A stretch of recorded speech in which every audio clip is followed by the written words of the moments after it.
자, 이번에 공부할 것은 바로 강화도 조약입니다. 강화도 조약이 맺어질 수 있었던 것은 흥선대원군이 물러나게 된 것과 아주 밀접한 관계가 있습니다. 흥선대원군은 여러분도 알다시피 굉장히 강력하게 세국을 추진했던 인물입니다. 그 흥선대원군은 대외정책에 반대했었던 흥선대원군은 반대파, 이 반대파 핵심 인물은 당연히 고종이겠지요. 고종과 고종을 도와줬던 바로 이 민씨 세력, 이 민씨 세력 일부는 어, 바로 이 개화를 주장했었던 개화 사상가를 포함한 개화파들이 많이 포진되어 있었습니다. 고종과 민씨 세력은 흥선대원군을 물러나게 하는데 성공하고 나서 대외 정책을 바로 이 세국에서 개항으로 바꾸게 됩니다. 이러한 개화 세력들의 주장은 바로 무엇이었냐면 어, 문호를 개방해서 서양의 발달된 문물을 수용을 해야만이, 그러니까 어, 주변에 있는 일본이나 또는 어, 중국 청나라처럼 바로 이 근대화를 해야만이 그 서양 열강의 침략에 우리가 맞설 수 있다. 그러므로 그네들의 발달된 문물을 수용해야 한다라는 그런 주장을 꾸준히 해왔었죠. 바로 이러한 주장은 초기 그 박규수, 오경석, 유홍기를 중심으로 한 초기 개화 사상가들의 통상 개화의 필요성을 주장한 것을 받아들인 것에 해당합니다. 바로 이러한 어, 정치적인 변화가 있었기 때문에 강화도 조약의 체결이 가능했던 것입니다. 조선의 정치적 상황이 통상으로 이렇게 가닥을 잡아가고 있을 때 일본이 개항을 요구하는 사건이 일어납니다. 그때가 1875년이었어요. 그런데 조선은 일단 이걸 거절을 했죠. 그러자 일본이 운요라는 배를 강화도 부근에다가 접근을 시키면서 강력하게 시위를 합니다. 우리 쪽에서는 당연히 침략으로 그것을 인식을 했고 운요를 향해서 발포를 하고 그랬죠. 그러자 일본 애들이 바로 자기들은 아무것도 하고 있지 않았는데 조선이 먼저 공격을 했다. 그러므로 우리는 조선에게 우리도 공격을 할 것이다. 라고 그 무력적인 그 시위를 막 합니다. 자, 그런데 이런 시위나 또는 이런 일본의 개항 요구가 무서워서 우리가 그것에 응한 것은 아니고요. 사실은 아까도 말했지만 개항의 필요성을 이미 인식하고 있는 상황에서 일본의 개항 요구가 시기적절하게 있었던 것이죠. 왜 일본이었냐면 사실 조선 입장에서는 서양 세력들은 대단히 두려운 존재였어요. 거기에다가 청은 지금 아편 전쟁을 포함해서 베이징 조약까지 이 일련의 과정을 보면은 조선이 믿을 만한 그런 파트너가 아니었죠. 이미 너무나 만신창으로 당하고 있었잖아요. 그런데 일본 같은 경우에는 바로 1854년에 미국에 의해서 개항이 된 이후에 꾸준하게 근대화에 성공을 하고 있었습니다. 사실 이 당시에는 메이지 유신이 성공을 했기 때문에 조선의 입장에서 보면은 일본의 성공이 상당히 배울 점이 많은 성공 사례로 느껴졌겠죠. 거기다가 조선은 아주 옛날부터 일본에 대해서 상당히 우월한 그런 자세를 가지고 있었어요. 그래서 일본과 개항을 하게 되면 그렇게 큰 문제가 생기지 않을 것이라는 약간의 오판이 있었죠. 바로 이러한 여러 가지 복합적인 그런 상황 때문에 드디어 우리나라 최초의 근대적 조약이었던 강화도 조약이 체결되기에 이릅니다. 자, 강화도 조약의 의미가 가장 중요한 부분이 되겠지요. 자, 강화도 조약은 1876년에 맺어집니다. 우리나라 최초의 근대적 조약이라는 점에서 우리나라 근대화의 기점을 바로 이 해로 잡는 경우가 많습니다. 그래서 역사적으로 굉장히 절대적인 연도이기 때문에 여러분들이 꼭 기억을 해둬야 할 연도입니다. 강화도 조약의 제1관이 내용이 무엇이냐면 조선은 자주국이며 일본국과 평등한 권리를 가진다라고 되어 있습니다. 일본이 조선의 자주권을 굉장히 인정해 준 듯한 그런 느낌을 받죠. 그러나 이 조항은 아주 음흉한 책략이 숨어 있었는데요. 바로 무엇이었냐면 청의 간섭을 어, 배제하기 위한 그러한 내용이었어요. 이게 무슨 말이냐면 동아시아의 전통적인 질서는 항상 조공 질서였어요. 큰 나라가 작은 나라를 이렇게 위해주고 작은 나라는 큰 나라를 섬기면서 서로 윈윈하는 그러한 외교 전략이었죠. 조선과 청은 조공 관계였어요.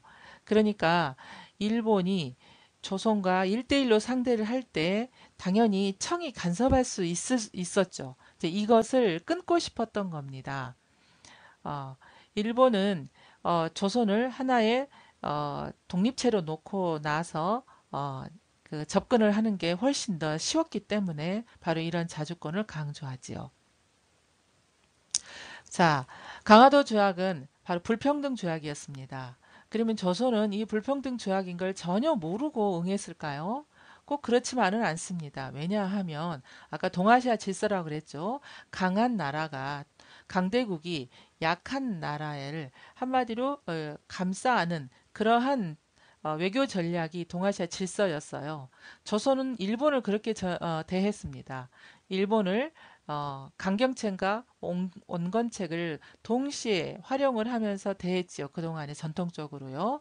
그러니까 한마디로 조선은 일본보다 더 우월한 입장이었던 것입니다. 바로 이러한 외교 정책을 우리가 교린책이라고 하는데 쓰다듬어주는 그런 어,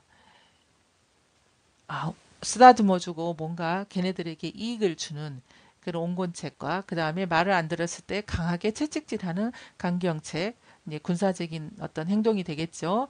이러한 정책을 동시에 쓰는 것을 우리가 교린 정책 또는 기미 정책이라고 합니다. 전통적으로 조선은 일본과 바로 그런 관계였어요. 그래서 일본에게 약간 유리한 조약 체결은 별로 그렇게 큰 문제가 되지 않았던 것입니다. 그렇지만 너무너무 심각한 내용의 불평등이었다는 것은 의심의 여지가 없지요. 일단 일본은 세계 항구를 개항할 것을 요구합니다. 자, 이 부산은 어쨌든지 간에 일본이 조선으로 들어오는 관문이니까 당연히 예정된 항구였지요. 그런데 인천과 원산은 상당히 예외적이었어요. 그 당시에 조그마한 항구에 지나지 않았죠. 인천 같은 경우는 제물포라고 불려가지고 일종의 조그마한 포구에 불과했어요. 그런 인천을 열어달라고 했습니다. 자, 그 당시에 인천을 제물포라고 불렸는데 왜 이 인천을 요구했느냐? 바로 서울로 들어가는 관문에 해당되는 지역이었어요. 일본의 어떤 성견 지명이었죠. 정치적 목적 때문에 인천을 요구했던 것입니다. 그 다음에 저기 함경도에 있는 함흥 옆에 있는 이 원산을 또 열어달라고 합니다. 이 원산은 정치적이고 경제적인 거와 거리가 멀었지요. 블라디보스톡이 바로 이 도만강 지역에 어, 러시아의 동양 함대가 머물던 곳이었고 군사적인 요충지였어요. 바로 그런 러시아가 남하를 하려고 했을 때 그 남하를 막을 수 있는 군사적 요충지가 필요했죠. 일본 입장에서. 그곳으로 원산이 선택된 것입니다. 그러므로 부산과 인천 원산은 각각의 목적에 의해서 요구되어진 항구였습니다. 그 다음에 가장 대표적으로 거론되는 게 바로 치해복권을 인정했다는 것입니다. 치해복권이라는 건 외국인이 자신이 거주하고 있는 국가의 법을 따르지 않아도 되는 권리를 말합니다. 즉 말하자면 조선에서 일본이 어떤 죄를 져도 그 일본을 조선이 재판을 해서 형벌을 줄 수가 없다는 거예요. 즉 일본이 조선에서 죄를 지었음에도 불구하고 일본에 가서 일본인 재판관한테 그냥 재판을 받게 되는 거죠. 그러니까 거의 조선에서는 어떤 죄를 져도 어, 조선은 심판을 받지 않으니까 마음대로 활동할 수 있는 거죠. 만약 이게 불평등이 안 되려면 조선 사람이 일본에 가서도 똑같은 권리를 인정받아야 되는데 이 권리는 인정되지 않았어요. 그래서 이 치해복권을 인정했다는 점이 가장 불평등 조약으로서의 가장 큰 문제가 됐던 것입니다. 또 하나는 해양 측량권을 허용한 것인데 이를테면 해안 측량권이라는 건 조선어 해안을 샅샅이 측량을 할 수 있는 권한을 허용해 준 거예요. 그러니까 이를테면 자기 집 안방이나 자기 집 내부를 다른 사람이 들어와 가지고 샅샅이 조사해도 되는 거 허용했다는 겁니다. 이건 대단히 아주 내정 간섭적인 그런 면이 강한 그런 권한이었는데 이걸 허용한 거죠. 바로 이런 것 때문에 강화도 조약은 불평등 조약이라고 얘기를 합니다. 자, 강화도 조약을 체결한 이후에 후속 조약으로서 일본이 요구했던 게 바로 통상장정이란 겁니다. 경제적인 조약이 되겠죠. 이 통상장정의 가장 대표적인 내용은 바로 관세 없는 일본 상품을 수출할 수 있게 한 겁니다. 이게 무슨 말이냐면 관세라는 건 무역을 하는 나라가 1대1로 상품을 팔아먹으려고 했을 때 그 나라에게 물건값에 얼마 몇 퍼센트를 세금으로 내는 것을 말합니다. 즉 일테면 우리나라 삼성이 일본에 삼성 TV를 판매를 하려고 했을 때, 수출을 하려고 했을 때 텔레비전 가격이 만약 100만 원이다. 그러면은 두 나라가 관세를 만약에 맺잖아요. 1%를 하겠다. 라고 했을 때 한 대당 1%가 되면 만약 100만 원이라고 했을 때 한 대당 만 원이나 만 원 정도 되는 세금을 내야 되는 것입니다. 바로 이런 걸 보고 관세라고 그래요. 관세가 없이 일본 상품을 조선에 마음대로 팔 수 있게끔 그렇게 조약을 체결한 것이지요.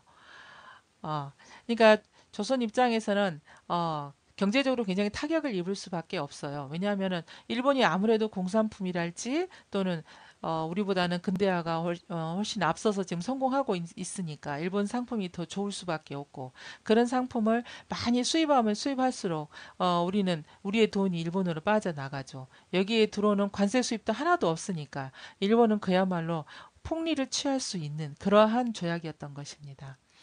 이 통상장정의 말미에 단서 하나가 붙어요. 그러니까 정식적인 그런 조약문은 아니고 제일 끄트머리에 조그만하게 단서를 답니다. 뭐라고 돼 있냐면 일본이 조선의 곡물을 가져가려고 했을 때 만약에 이것을 못 가져가게 막으려면 이건 이제 우리가 방공령이라고 하거든요. 이 방공령을 만약에 선포를 하려면 선포하기 한 달 전에 미리 통보를 해야 한다라는 단서를 답니다. 실제 엄청나게 많은 일본 상품이 조선에 판매가 되고 그런 상품 값을 대부분이 그 백성들은 현찰보다는 쌀로 주로 많이 샀죠. 또 그리고 일본인들이 또 쌀을 대량으로 또 매입했어요. 일본은 식량 자급률이 10% 내로 당시에 굉장히 낮았습니다. 일본이 가장 많은 이익을 얻을 수 있는 상품은 쌀이었어요. 그래서 조선의 쌀을 있는 대로 긁어다가 일본으로 가져가기 시작합니다. 당연히 조선은 겨우 자급자족의 그런 상황이었는데 남는 그런 쌀 생산이 아니었어요, 당시에. 그런데 이렇게 일본으로 대량으로 유출되다 보니까 당연히 조선에는 쌀이 부족하게 되겠죠. 부족한 만큼 백성들이 굶어 죽기 시작합니다.